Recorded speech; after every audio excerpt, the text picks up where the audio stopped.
Hi, I'm Cindy Dawkins, and I want to share with you how to look for signs of greatness with your iLs program at home. Very often parents don't see some of the subtle changes that happen because they're not really sure what to look for. These are very common expectations and goals that are met when a child is doing a home program.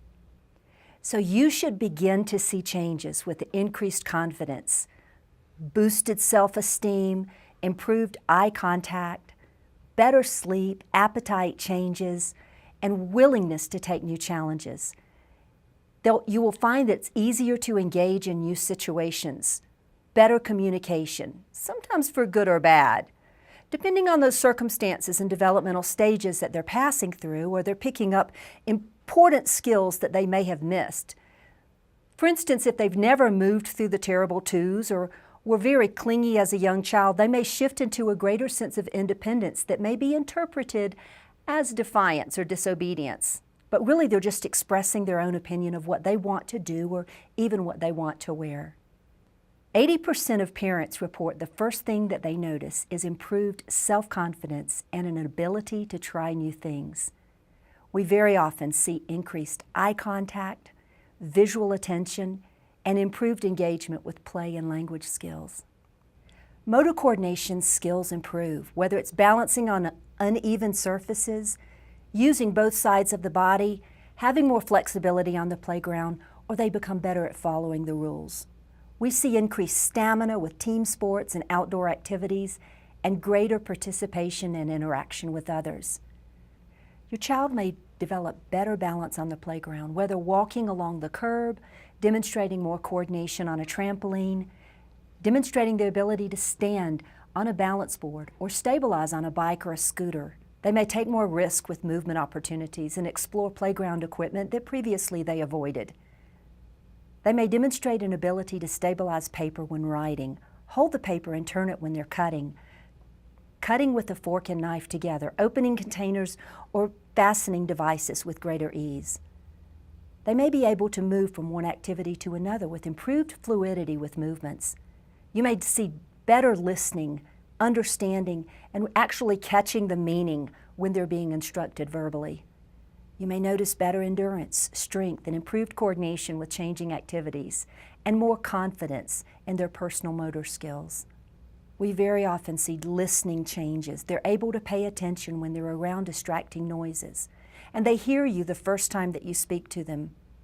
Voice volume is more appropriate for the setting. They require fewer visual cues to respond to verbal commands, and they respond to questions quicker. They participate in the conversation more in busy environments. So they hear the first time, and it improves their daily living skills, chores, and remembering personal items before going out the door. It's a great opportunity to start a chore chart or a reward schedule for daily routines to improve their independence. We often have parents tell us that their child is using the word huh or what less often. Their ears are processing sound with more clarity, and their voice volume is easier to adjust, and they even require less lip reading to understand what's being spoken to them. They don't misunderstand verbal commands as much and don't miss the beginning or the middle of the statements.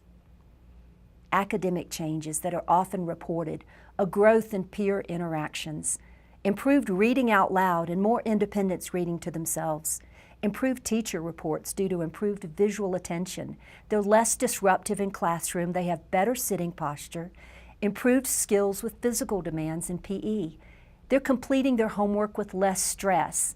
Verbal skills improve as well as reading nonverbal cues from others.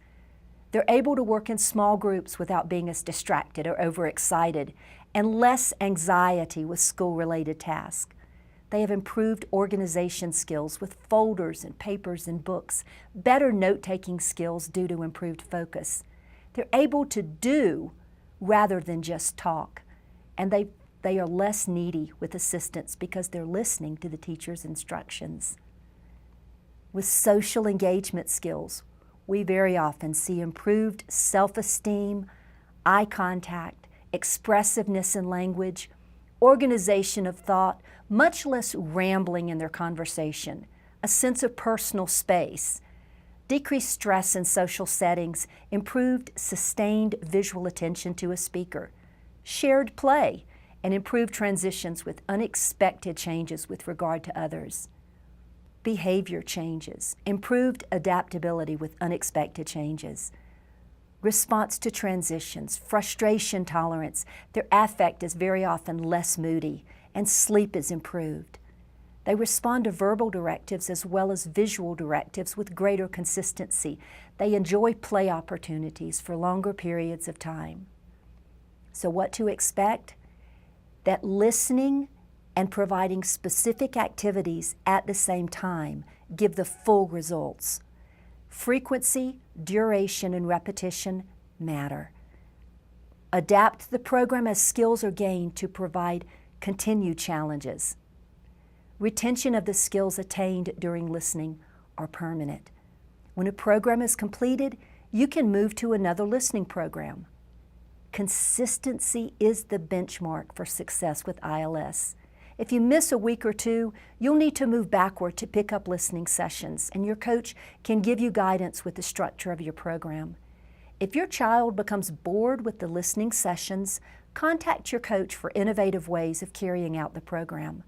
Complete that measure of foundational abilities after a listening program. Consult your coach and plan for another listening program for even more gains.